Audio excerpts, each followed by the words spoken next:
आप में से बहुत से ऐसे बिगिनर आर्टिस्ट होंगे जो कि पेपर में कंफ्यूज होते होंगे, कौन सा जीएसएम को पेपर यूज़ करना चाहिए, कौन सा नहीं करना चाहिए। तो मैं आज आपका कन्फ्यूज़न दूर करने वाला हूँ, और लास्ट वाली इन्फॉर्मेशन तो आपके बहुत ही काम आएगी। मेरे पास अभी दो तरह का पेपर है, ये है 150 जीएसएम का और ये उससे कम जीएसएम का है। अगर आप कम जीएसएम का पेपर देखोगे तो वो स्मूथ लगेगा, और अगर आप ज़्यादा जीएसएम का पेपर देखोगे तो थोड़ा हार्ड लगेगा और उसमें हल्के हल्के टेक्सचर रहेंगे। जीएसएम से पेपर की क्वालिटी का भी पता चलता है। जैसे ये कम जीएसएम का पेपर है तो ये आपको थोड़ा सा पतला लगेगा और लाइट वेट लगेगा।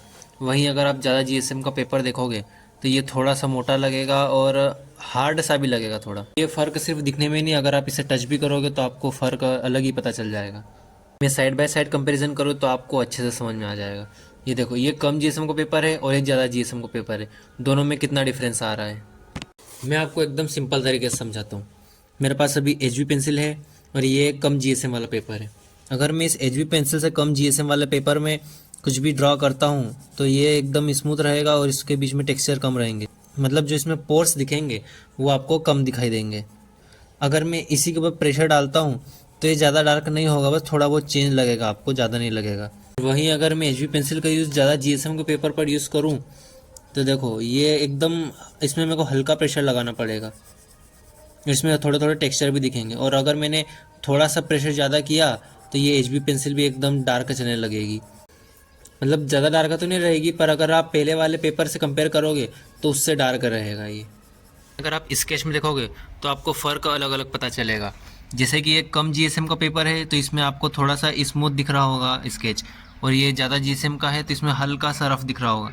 लेकिन जो कम जीएसएम का पेपर है इसमें स्केच थोड़ा कम रियलिस्टिक दिखता है, और जो ज़्यादा जीएसएम का पेपर है इसमें स्केच थोड़ा ज़्यादा रियलिस्टिक दिखता है। कम जीएसएम के पेपर में मैंने स्केच बनाने के लिए HB, 2B, 4B अलग अलग ग्रेड की पेंसिल का यूज़ किया है। लेकिन जो ज़्यादा जीएसएम का पेपर है इसमें मैंने ज़्यादा पेंसिलों का यूज़ नहीं किया है, सिर्फ HB, 2B और चारकोल पेंसिल का ही यूज़ किया है। आप फ़र्क देख ही सकते हो कि जो कम जीएसएम का पेपर है और जो ज़्यादा जीएसएम का पेपर है इसमें किस तरह का फ़र्क दिख रहा है। और एक और इम्पोर्टेंट बात, आप सेम मटेरियल का पेपर हर ड्राइंग मटेरियल में यूज़ नहीं कर सकते। अगर आप स्केचिंग कर रहे हो तो 100 जीएसएम से लेकर 200 जीएसएम का पेपर का यूज़ कर सकते हो। लेकिन अगर आप पेंटिंग कर रहे हो तो 200 जीएसएम से लेकर 300 जीएसएम तक का पेपर आप यूज़ कर सकते हो। कम जीएसएम का भी यूज़ कर सकते हो, लेकिन वो पेपर फिर ज़्यादा चलेगा नहीं। कम जीएसएम के पेपर हैं वो थोड़े पतले होते हैं, और अगर आप इसमें वाटर कलर यूज़ करोगे तो इसकी लेयर निकलेगी और पेपर जल्दी फट जाएगा। अगर आप सीख रहे हो पेंटिंग तो या तो पेपर 200 जीएसएम का हो, और अगर 300 जीएसएम का होगा तब तो बहुत ही अच्छी बात है। स्केचिंग में कौन सा पेपर यूज़ करना चाहिए, तो देखो स्केचिंग में आप 150 जीएसएम पेपर यूज़ कर सकते हो।